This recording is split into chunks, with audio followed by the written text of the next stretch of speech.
This episode was produced by Founders Hive, a community of successful startup founders, industry experts, and investors promoting entrepreneurship in Switzerland and helping early-stage business concepts get ready for seed-stage investment. Founders Hive is a partner of the entrepreneurship training program empowered by InnoSwiss, the Swiss innovation agency supporting SMEs, startups, research institutions, and other Swiss organizations in their research and development activities. Click the link in the show notes to find out more about both these initiatives. I'd love to see Switzerland, but also, generally EU, mature more in venture capital. I think we're not so good at managing risk capital. I think this is where we have a huge potential to get better at. And this is where the US is much more used to risk capital, right? And it's fine to fail.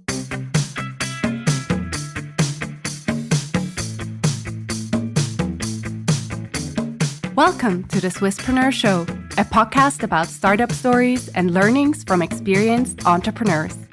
If you enjoy listening to our show, make sure to follow the podcast and leave a rating.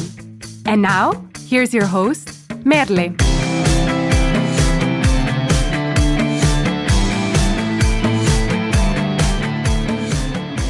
Welcome to our next Swisspreneur episode. Today we have a special format, which I'm very excited about. We call it Opposing Views, which means that we have two founders who have, as the name suggests, opposing views on certain topics. Today we're going to talk about bootstrapping versus fundraising.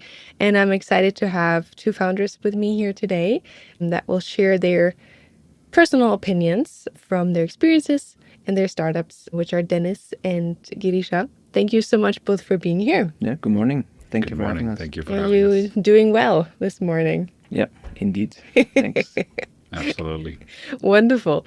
All right. Well, let's start with you, Denys. You're the co-founder and CEO of Condensero, which is a UZH spin-off, enabling scientists to drive innovation in, now maybe I'll say this wrong, but cryogenic electron microscopy. So Yes. Can you explain this to us like we were five? Okay, yeah, sure. I mean, electron microscopes are like very accurate microscopes. Like researchers use them to look at materials or molecules with very high accuracy. Now, for their research, they're using, or they need, extremely low temperatures because the things that they want to observe only appear at extremely low temperatures. So what we are doing is we are building the devices that introduces these low temperatures for their samples. So we do cryogenics. So it basically those freezers for the samples inside the microscope. That was very well explained. Thank you. Thank you. And Girisha, you're the co-founder and CEO of LifeGen, a health tech software company which you built after 8 years working at Roche, so in pharma. Can you explain to us what you do at LifeGen and maybe why was corporate life not for you anymore? Absolutely. Thank you, Merle, again for having us here. And I'm very excited actually to be here. The story all started when I was in corporate life, and I really had a great time in corporate life. As a young person, you had everything, right? I mean, it was sort of a bit the glamour, the travel, the international setting. But an opportunity came up, an opportunity to actually improve the healthcare system with data and technology. And that's where I had the idea to create a company to be able to then make this a reality, right? Build and create a company with great people to be able to make this a better sort of healthcare system. So what exactly we do is we help health insurances and pharma companies with digitalizing and automating their process when it comes to drug rebate management. All over the world, we estimate several $100 billion in drug rebates, money that flows back from pharma companies to payers. And this has not been done very efficiently, which means the money was missing in those healthcare systems to fund healthcare, to fund innovative medicines. So our solution automates this and creates transparency. And I'm very excited to be working with governments and pharma companies. And the step out to the world, I think, from corporate was, for me, a very exciting one. I guess I was a bit naive, coming out of corporate, not knowing what it takes to build a company. But I did feel like, I was a bit in a golden cage. And as a bird, I think a bird really unfolds when it's outside of a cage. So I made that step, and I'm really glad I did. What was it like for you, actually, James? What made you found? I think this goes back with my co-founder because we were co-workers originally. So we were working since 2010 in another company. I did my PhD at the University of Zurich in physics, and I was only on the side involved with these cryogenics stuff, with the cold things. But my co-founder was, he was the main engineer. He was looking for a miniaturizable cryostat, or like a device that cools down things. Try to make it small as possible. But on the market, there's no miniaturizable cryostats around. So he found a way how to actually miniaturize them, and then we were looking for an application. So where can we use small cryostats? And so through our network, we found electron microscopy. So we don't come directly from this area. We knew a little bit about that market from our previous company, but then during time at the university, we thought, sounds like a good market. Let's try to find customers. Right. So that's how it started.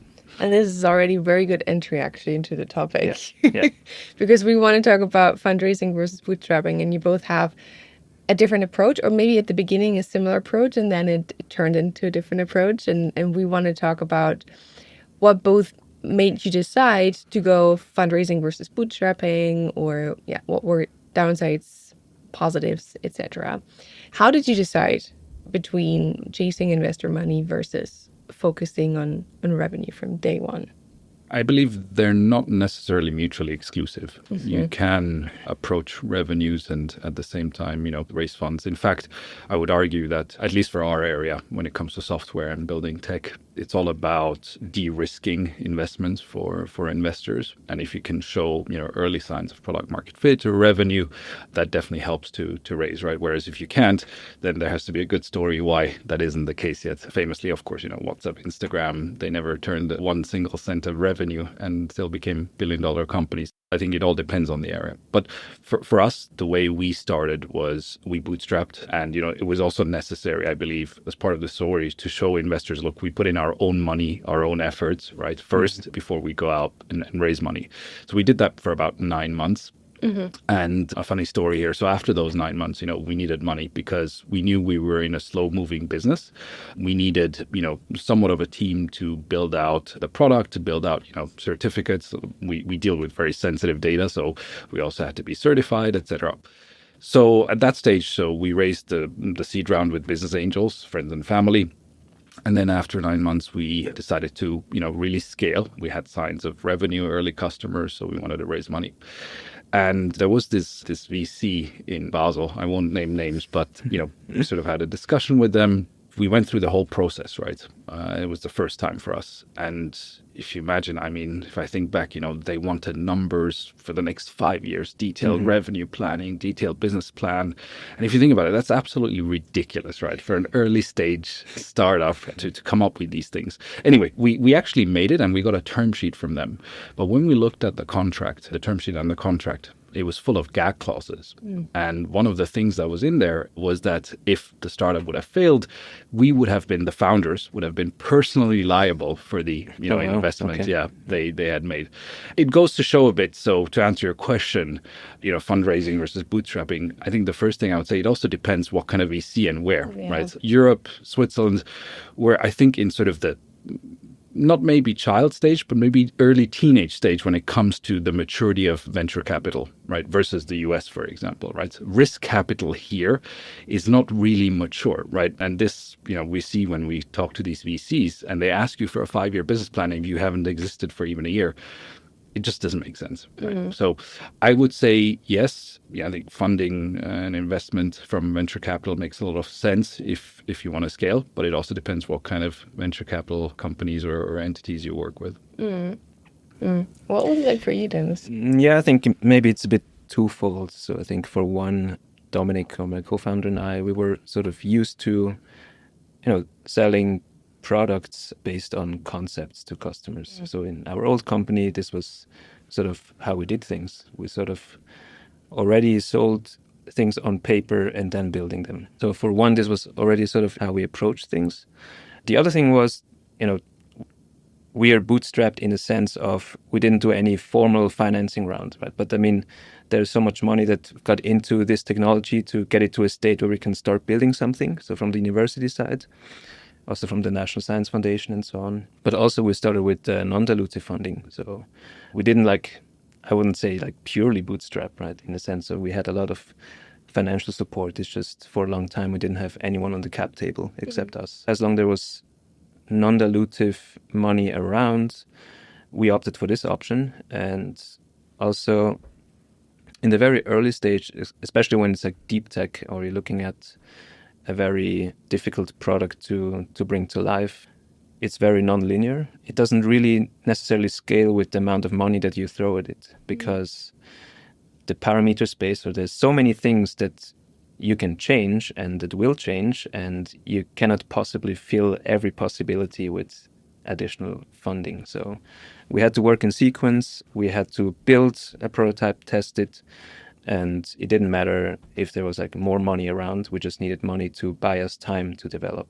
So for this type of work, non-dilutive funding was enough, right? We didn't need like a big VC ticket or so. One argument I think that could be made is, do you feel like you would have been faster if you had, Yeah, more that's what I money, was right? trying to say, that in the very early stage, no. I think at a certain point when, now we are at the stage where we have a scalable product, and now we could, use capital more efficiently.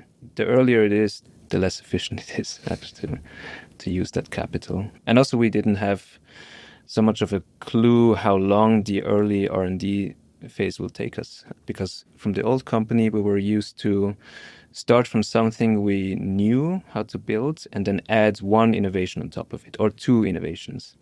In this case we had like 7 or 8 new things combined, and it's like exponential. Every new thing interacts with the other, and so at the end it just took us forever to get something there, right? And it just took time. So, we started 2019. We sold our first products in 2021, but it took us until 2023 until we got to an MVP. So it was took much more time. Yeah, it just needs time. We wouldn't have made it faster with more funding. Yeah. And I guess also in your case, the pressure would have been different if... Yeah, we want to deal on getting the tech to work, and we just wanted to generate revenue to get proof that there is something there for people that is valuable for them. Yeah. And Giri, you already mentioned the term sheet, for example, and you mentioned the unrealistic expectations for an early stage startup when you talk to the VCs. What are, in your opinion, the most maybe like underestimated downsides of fundraising that people maybe rarely talk about? To finish the story from before, we received the term sheet, we received the contract, and we saw these clauses, and we had a couple of discussions with lawyers. And literally one day before the term sheet expired, we got the okay from our business angels that they would fund us instead. And, we had way more freedom, right? We had way more possibilities to test out certain hypotheses and move forward. So I would say the type of investors that you have can lead to a huge disadvantage, underestimated disadvantage, or can be very helpful, right? I think Vinod Khosla from Khosla Ventures, one of the sort of the big VCs out there in the US, he talks about how I think sort of 80% of investors are pretty much not helpful, right, for your business. In fact, they can be destructive. And that I see a lot because there's two aspects here that I see. Number one, again, in the EU, Switzerland as well, there's not that much experienced VCs. They treat startups as company that is public and has a really clear plan on how to move forward. So this lack of experience there. And secondly, also, if you think about it, and Denys is also in my shoes here, it's really difficult to be told what to do and how to do by people that haven't been in your shoes. That haven't been entrepreneurs, that haven't gone through the pain, the pressure, the sleepless nights, the working on the weekends, and sort of they haven't earned kind of the place to tell us, how to run our business or how to run things in our company. So it can be destructive if you have sort of VCs on your board, in your cap table that do not add value. I think when it comes to the raising itself, yeah, there's so much time, right? I don't know how many doors we knocked on, how many no's you have to hear. But I always thought about it like this, one no is closer to the next yes. right? One additional no is closer to the next yes. So I would say the time. And, from an emotional perspective, I think you have to be sort of thick-skinned and believe really in what you do. So not sort of, I think it's smart to take advice or, to hear different perspectives. But at the end of the day, stay on your track and do what you want to do. Hearing that, Denys, how inclined are you to start this process? I know some good investors. I mean, it sounds like, once you go that route, there's no turning back. The founding team is not, completely against, fundraising. It's not like a dogmatic thing or something. Yeah. It just at the beginning didn't make sense so much for us. I think now we're at the stage where we did the hard work. Now we have a scalable product. We can actually look for funding if needed. We're also expanding to other markets internationally, so this could make sense. I think in our case, we are not a VC case. So because our customers are in science, so it's a fairly limited market. Within the scientific community, we are only doing the low temperature stuff. So it is very niche. So it is a focused market. We can, be the market leader. But I think to have a VC case, I mean, we're still developing new business models. We're building new products that, have more reach potentially. And then we can probably look at maybe VC funding. I mean, this is not really planned. Maybe in our case, what would make more sense could be strategic investors. So, for example, microscope companies. We're already working with them together, like with the major brands. They're our customers. So the end customers are the research centers, but the microscope manufacturers are our direct customers. So this we'll already do. So as a preparation for maybe strategic investment later on. This year, it's the first year where we got an angel investor on board. We didn't plan that. In our case, probably also for many other deep tech hardware startups, the sales cycles are very long. It can take 1 or 2 years. Development cycles are very long. So, I mean, in the books, we have enough orders to be funded for the next 12 months or 18 months. The big problem is cash flows and liquidity. So for us, what also worked is debt financing. You have the orders, you just have to manage liquidity. So you go to banks. And in this case, the Basel Cantonal Bank helped us a lot.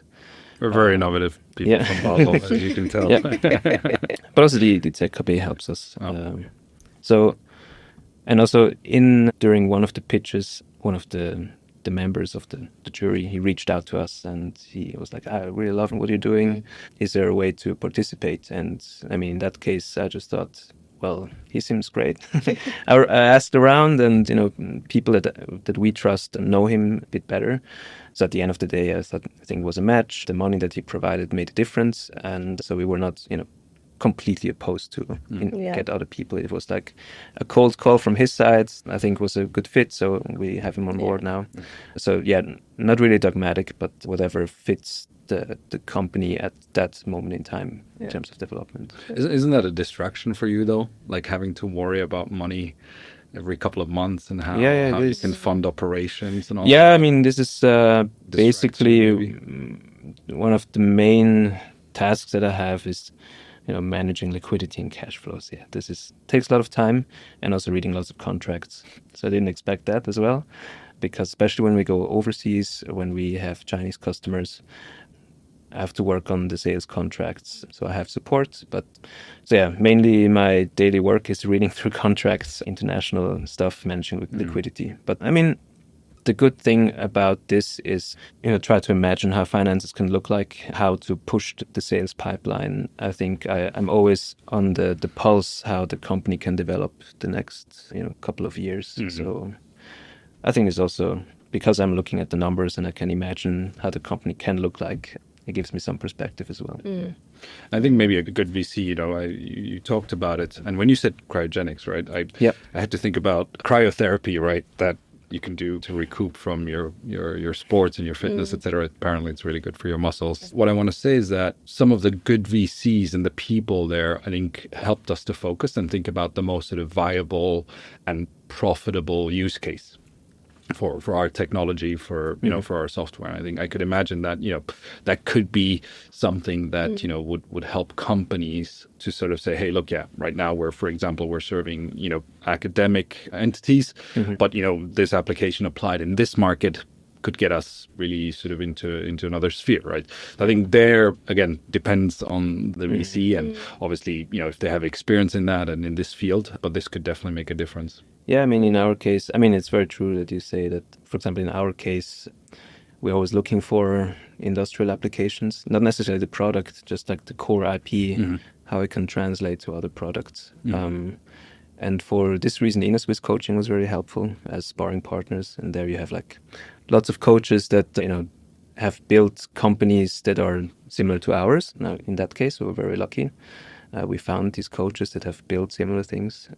But yeah, this is an ongoing topic, especially for, deep tech company like ours that have like a niche product. You're always looking for how can you expand the product portfolio? Because at the end of the day, for example, if a microscope company or so would buy us, we would be like one part of a portfolio of their products. So I think the more products we also have to, bring to the table, the better. It's always helpful to find people, in your case, VCs that have experience. In our case, we're looking more in the vicinity or InnoSwiss coaching or whatnot. Yesterday, I had an interesting conversation about mental health.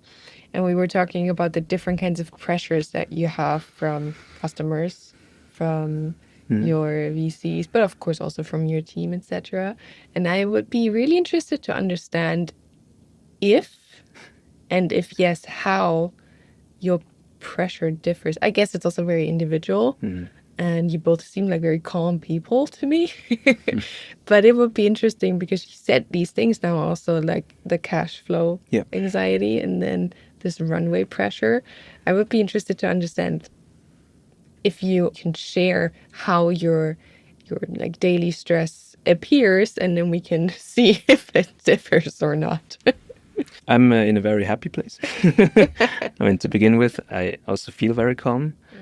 I think it's because the pressures at the beginning were much higher. Some of the anxieties I still have, things like, questions like, am I riding a dead horse or not? Maybe this can be a fluke. Now we made some sales, significant sales, but maybe is that it, right? So I think these questions. But I think at the very beginning, we had other questions like, can we actually build something like that? Because we also went around to experts in the field and they were sort of, laughing it off, like there's no way you can do this, so this is possible. So I think for the longest time, we also didn't know, can we actually build something that works at the end? There was also other pivotal moments where we had a product, but it was not scalable. And then we wanted to make it user-friendly, so it is scalable. But in that process, we lost all performance and we didn't know what's happening. And again, we're at the same point, running out of money. We didn't know if we can actually realize a product that is scalable. So I think those pressures were much higher compared to, do we have enough money? Because, I mean, we do have the orders now. So this gives confidence, for sure. We also have a really great team. We're a very small team. I mean, when you're now the 8th person will start in October, but when you're like at this, small team, then everyone does everything a little and you have to work very closely together. And since the team spirit is very good, it's a pleasure to work. And I think now it's just much better. So I feel calm. Yeah. I do feel calm. And I think it has to do with sort of, the way I am, right?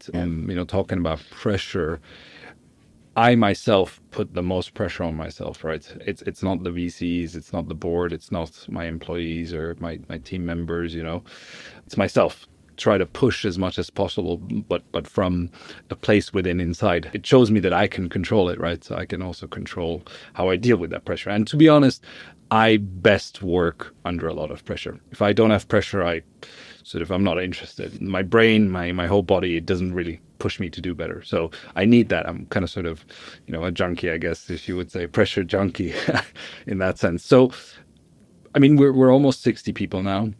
And we're growing heavily. We've grown over the years. We will still grow in the future. And yeah, you feel responsible, right? It drives you not to just be great for yourself, but also for others, to lead by example and to help, give the people also a purpose to work in your company, right? So I think it does put a lot of pressure, of course, on you. I would also say that when we work with, customers and VCs, etc., it depends how you deal with that pressure, right? And I remember, I don't know if you guys know Suits, the series. Have you heard of Suits? I heard about it, but I Okay, haven't yeah, seen it's quite an interesting one. I mean, it's of course entertaining, but there are a couple of things there that I thought were super funny and actually quite useful. So there's one scene where the main guy, this lawyer, talks to his sort of apprentice, right, Mike, and he talks about, what do you do when someone points a gun at your head? And, people get nervous. They start, thinking about, one or two options. But he says there's over 1,000 things you can do in those moments. And this is what I see as well, and what excites me with running a startup and a scale up. There's so many problems, but there's so many ways of solving them, and finding that way with that pressure, of course, is the really exciting part of the journey. Yeah, I think, there is pressure. You mentioned, social responsibility towards employees. I also feel that, of course. That's what drives me, because we still work very closely together with customers. I also try to go to customer sites when they're testing a product or testing new features. And, those times are then a bit stressful, but when you see that something comes out of it and, our customers or the researchers like, oh, damn, this is great. We can do new things now. And you see like that excitement that they have, that you basically, in our case, we can enable them to discover new materials or phenomena, then this excitement, that's the most satisfying thing. Then it was all worth it. And that's why I maybe would struggle a bit more, being bootstrapped for much longer, because as sort of the CEO, I want to think about the future, right? I want to think about, okay, what is the next thing we're going to do? How are we strategically going to market? How are we thinking about product? How are we thinking about building the right company and teams, etc.? So I think that daily pressure of, having to worry about money all the time could be a bit of a distraction, right? And then that's why I'm funding from VCs, or of course any place, but I think larger amounts where it shouldn't be too much, otherwise you do know what to do with those funds, or it shouldn't be too little, because otherwise you're in the same position again in a couple of months, right? Or maybe 1 year. I can imagine that in your case with VC funding, you need to have like the whole timeline in mind, like sell the story for all the stakeholders, that at the end makes sense for everyone, right?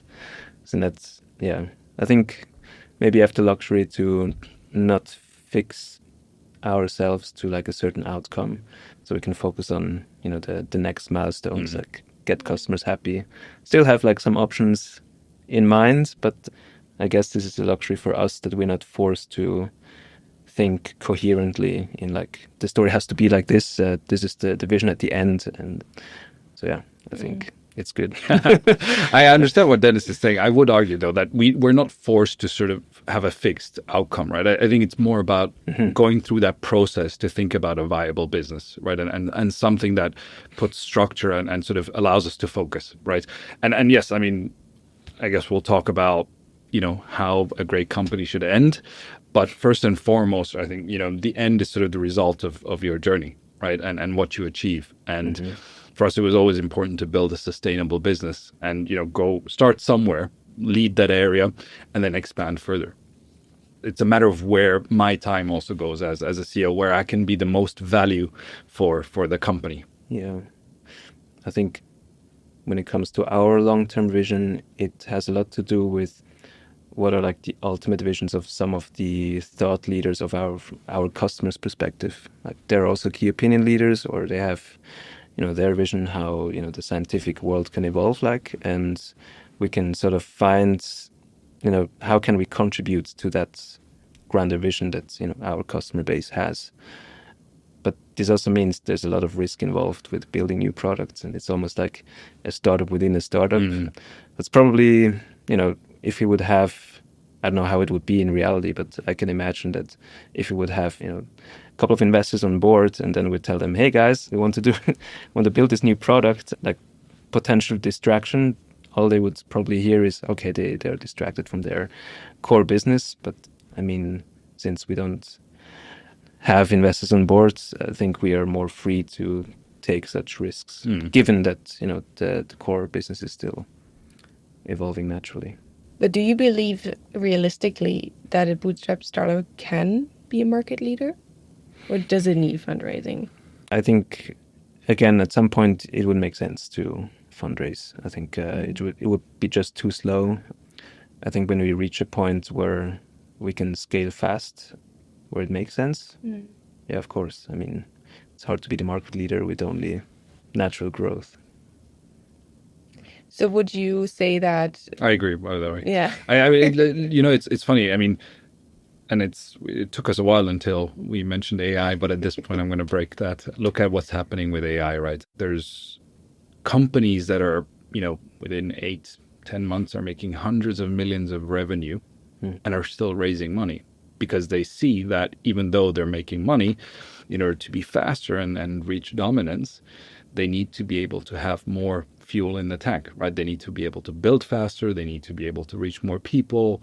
And so if even these companies, are raising money, especially here for companies in Switzerland, it's very difficult to have that global reach and that market lead position with bootstrapping. I don't think it's possible. Absolutely not.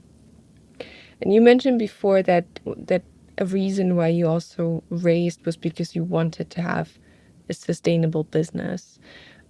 Where do you stand on the argument that fundraising or VCs rather push towards an exit because they want NRI versus actual sustainable independence? I'm not sure if those things are mutually exclusive, right? And I'll start with saying that at a certain stage, when you get investment from VCs, for example, again, the good ones will make you think through sort of scenarios and plans, right? It doesn't mean, that's not to say that, you again should have your revenue and customers lined out for the next 5 years in a business plan, but it helps you sort of they help you think through the different options and, put together somewhat of a coherent plan.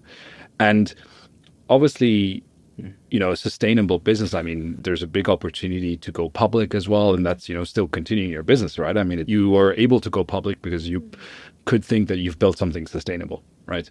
An exit, I don't think any company would sort of buy you, for example, if you don't seem sustainable, right? I mean, who would buy a company where they know, okay, the next 3 years they're going to be gone, right? I mean, they're not going to be relevant anymore. So I think it's really that sort of professional way of building a business. And that for me was the biggest sort of support I got, and I'm still getting from my board and my VCs, right? It's the way to how to think about businesses, how they should operate, what are the pitfalls, etc.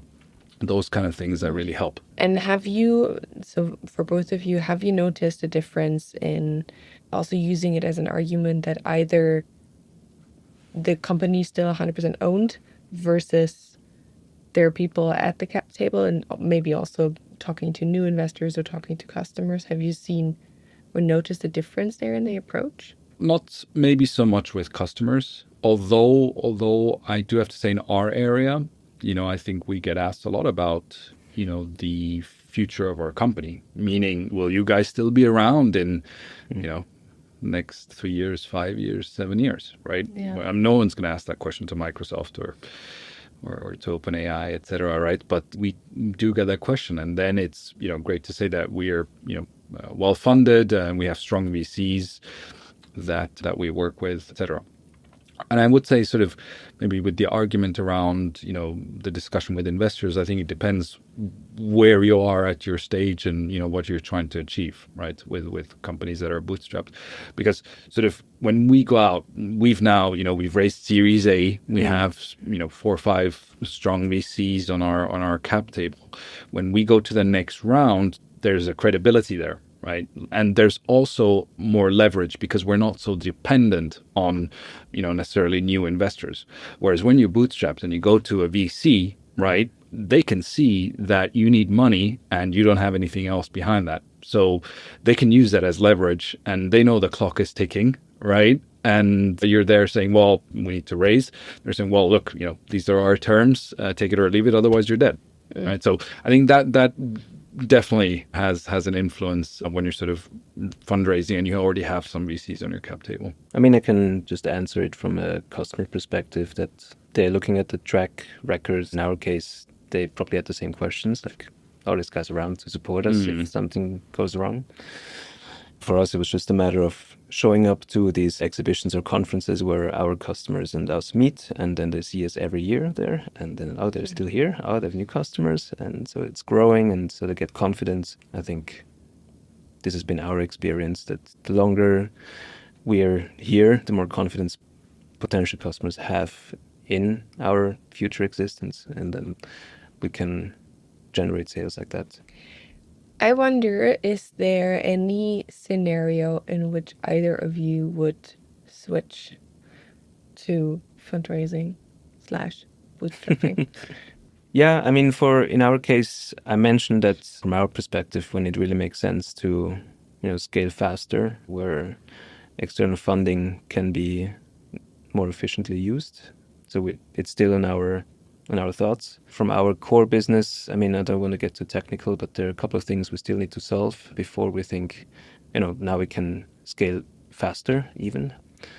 Or with new products that have just a larger market, that we're not only looking at academic use, for example. So I think those are the two cases that we have in mind, either with the core product, we get to a certain point that, okay, now it makes sense, or with new products, and then it makes sense too. I mean, it's all, for us, a matter of when is a good time where it actually makes sense.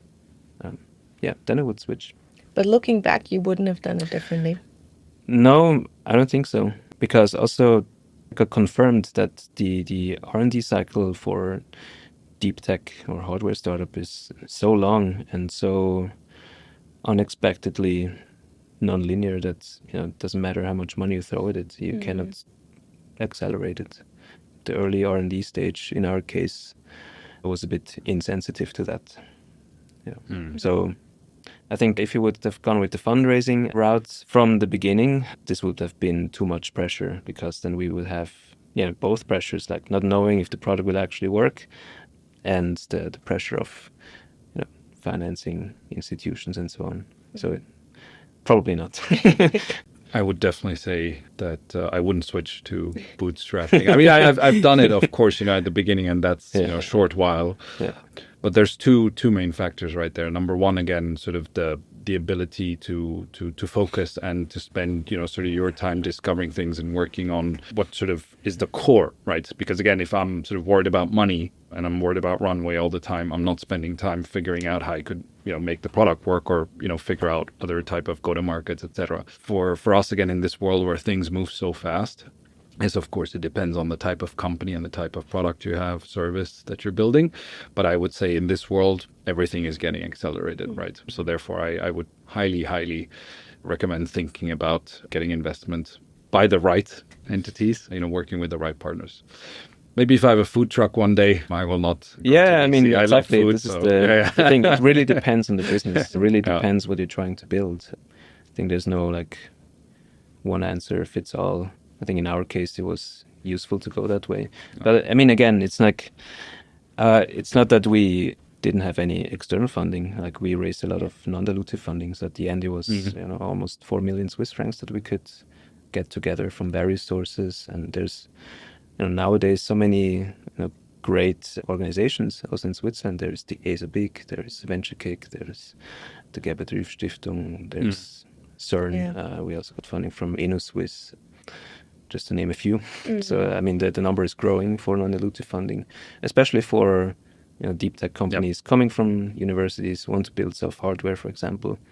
Really depends how you look at what bootstrapping means, because at the end of the day, it was still, also including funding from the very beginning from the university and so on. Maybe it was 7 or 8 million that went into that, right? That was externally. It's just we didn't do a formal fundraising round. Yeah. So it's pseudo bootstrapped, right, in a sense. I'd love to see the Switzerland, but also generally EU, mature more in venture capital. We're not so good at managing risk capital. Sometimes have the feeling that, or let's say through the discussions we've had, of countless VCs, they almost expect to sort of invest 5 minutes before IPO and, like no risk and show me how you're going to get to IPO, everything in plan, everything done. And I think this is where we have a huge potential to get better at. And this is where the US is much more used to risk capital, right? And it's fine to fail. It's fine to have tried different things.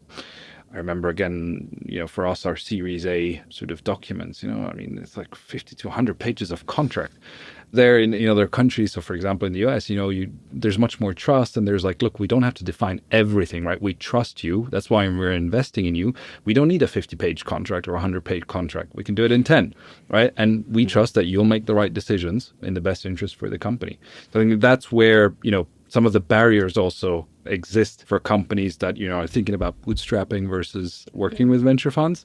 I think that's one of the barriers that leads them to sort of think about, other type of funding or just bootstrapping. Mm-hmm. It was super interesting to hear both of your sides, because I really could see also that you were both still a fan of decisions that you made and that it was right for you. And I think it's something that you both said is very important, that it really depends on the business that you have, the product that you have. For sure.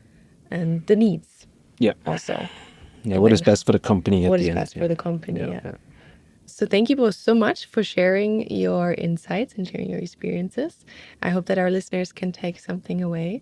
And I'm very interested to see where both of your companies are in the next 5 years. Thank you. Yeah, thank you very much for having us, and all the best to you, Denys. Yeah, likewise. Thanks for the discussion. Great idea. Very insightful.